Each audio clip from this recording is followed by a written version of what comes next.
So, you need to figure out how to use fractions, right? Let's start talking about multiplying and dividing fractions first. It's a lot easier than adding and subtracting fractions. Okay?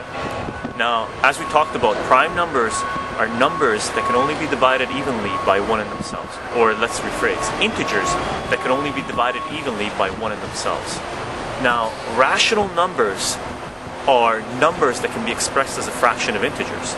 So, if you start with rational numbers, to understand rational numbers, you have to understand integers. And to understand integers, you have to understand prime numbers. Do you follow? So that's the way it breaks down. So let's take some numbers and break them down and see what we can do with them. Take the fraction 2 over 6. We're going to start off easy, okay? Number 2 is a prime number. Number 6 is made up of 2 times 3. Right? So, 2 over 6 can really be written as 2 over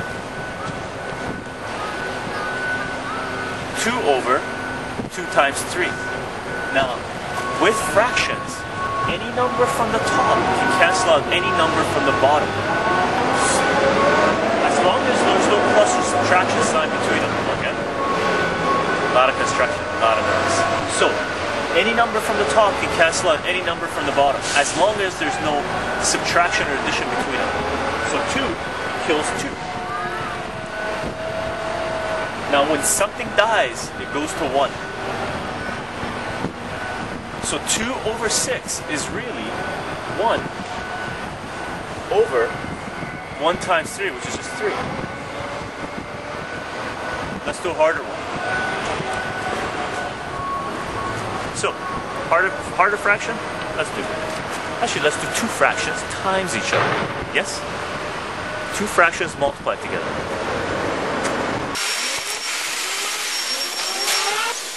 Now, let's break these numbers down. Yes? Yes.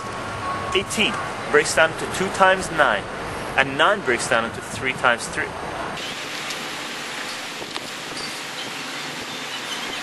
Now, whenever you break down numbers, if they're branching off, kill the number before it, because you don't need it anymore. You've already broken it down to its core numbers. So 18 goes and 9 goes, because we broke down 9 into 3 times 3. So 18 is really 2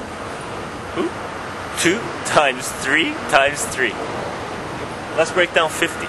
50 breaks down into 5 times 10. And 10 breaks down into 5 times 2. So, we kill the numbers before it.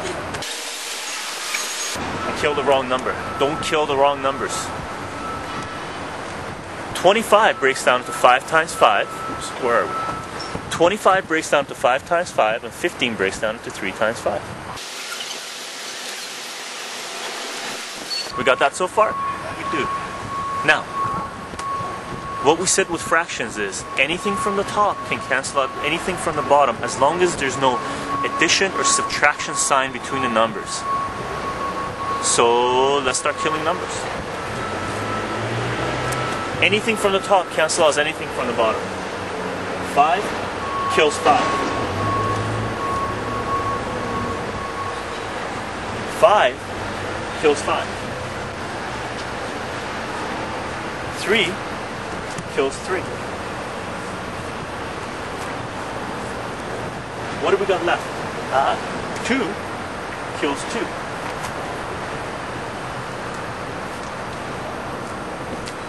So, the only numbers left up top are 3, and in the bottom we got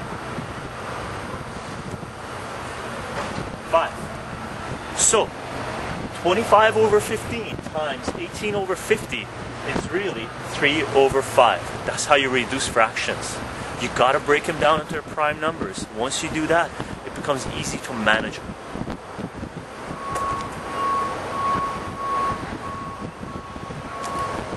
My chalk died. I'm gonna go get more chalk to write down the final answer.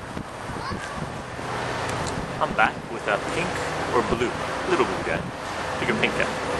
Let's go pink because we got more of it. Final answer for this, 3 over 5.